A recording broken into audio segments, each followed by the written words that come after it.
to just imagine a world without boundaries. It's rather difficult to picture, isn't it? Boundaries are a constant presence in every aspect of our lives. Over billions of years, the Earth has created numerous natural boundaries, and over centuries, humans have created their own artificial boundaries. There are tectonic plate boundaries, national boundaries, moral boundaries, personal boundaries. Written and unwritten rules are a form of boundary.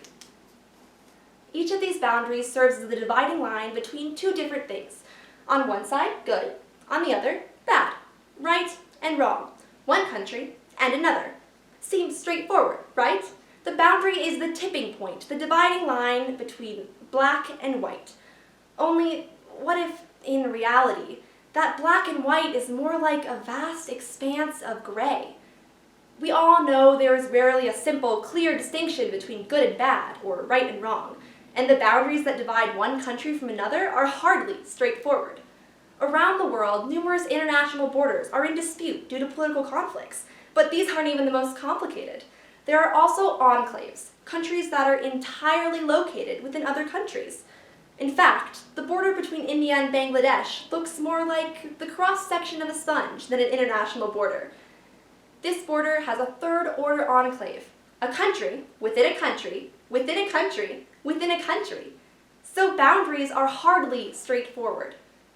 Why then do we, more often than not, act like boundaries are black and white, like they're set in stone? Well, the simple answer is that boundaries limit change and minimize uncertainty. And as humans, we are biologically wired to be change-averse. Dr. David Rock, founder of the Neuro Leadership Institute, discovered that uncertainty registers in the brain like an error or a gap or tension, triggering an immediate threat or alert response in our limbic system. Change is literally perceived as a threat, something that must be dealt with before we can begin to feel comfortable again. And the simplest way to feel comfortable? To set boundaries and avoid that change in the first place. Now, this change aversion certainly made sense evolutionarily. If our hunter and gatherer ancestors wanted to avoid consuming something poisonous, they would simply seek to eat something known, something certain. But in our modern society, many boundaries are arbitrary, antiquated, or artificially created, and yet we allow them to persist as hard-set rules. Our error is in disregarding the fact that boundaries are not that simple, and they're certainly not that clear-cut. However, that's not to say that it's simple or easy or even straightforward to poke a hole in barriers or boundaries. The fact of facing any barrier, even something as simple as a language barrier, is terrifying. I tied my stomach in knots the first time I went to meet my cousins in Germany, wondering if we would get along. I didn't speak German and they didn't speak English. How are we going to communicate, to connect? As it turns out, I needn't have worried. They immediately dragged me into gymnastics contests, dances, and ultra-competitive games of Old Maid. My cousins and I didn't allow a boundary to stop us from having fun and getting to know one another, and my life is all the richer for it.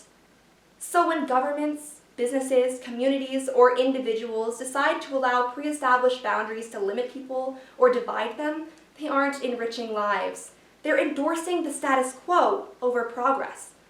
Those who break barriers, those who poke a hole in established boundaries, they are the people whom history remembers. The Aristotles, the George Washingtons, the Rosa Parks. There's a reason that Laurel Thatcher Ulrich once said that well-behaved women rarely make history. Even if our ultimate goal is not necessarily to be remembered in history books, it is nonetheless counterproductive to focus on barriers. They push us into complacency, push back against our constant struggle to create a better future. This is why we need to imagine a world without rigid and flexible boundaries.